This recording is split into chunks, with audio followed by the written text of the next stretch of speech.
known Joe Biden for a long time. I used to consider him a friend. Do you think he could handle this pressure? I don't think so. I think even a fraction of this pressure and stress and attacks that Trump has endured would cause him to crumble.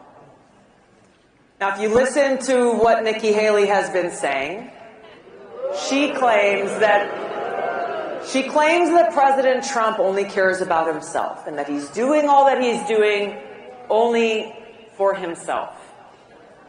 If that were the case, wouldn't he just walk away from all this? Walk away from the headaches and the attacks and the stress that he's enduring right now? So why doesn't he?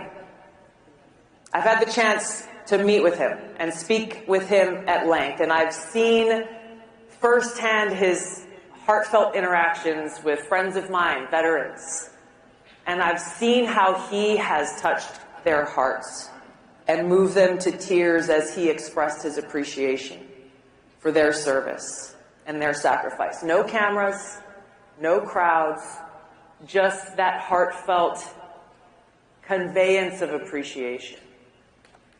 I've gotten a sense for what motivates him, and it's got nothing to do with what the Washington establishment is accusing him of. This is a man who's a fighter. His strength and resilience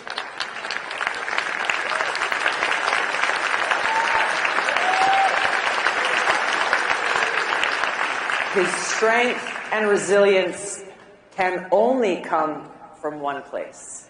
His ability to endure this hardship can only come from one place, and that's a sincere love and concern for the future of our country and his care for the American people.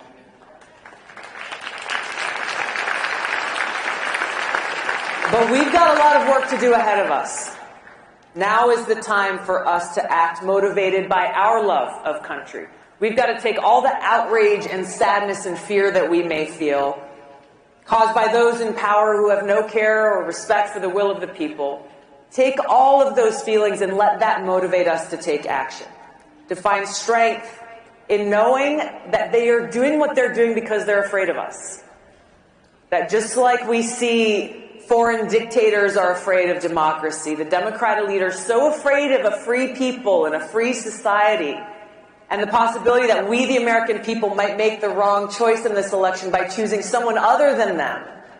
They are doing all they can through the power of law enforcement, the criminal justice system, the national security state, doing all that they can to stop us from exercising our freedom. They forget that we, the people, are the ones with the power.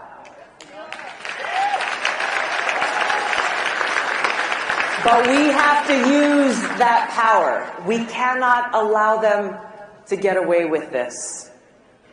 Our democracy is under attack, and it's up to us to save it.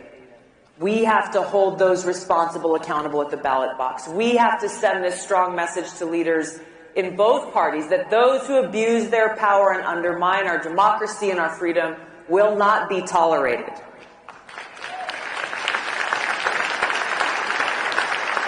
If we do nothing, if we turn a blind eye to those who are weaponizing our criminal justice system against their political opponents and telling us who we are and aren't allowed to vote for, telling us what we are and aren't allowed to say or see or hear, it will set a dangerous precedent for every election and presidency in the future. And its democracy as we know it will be finished.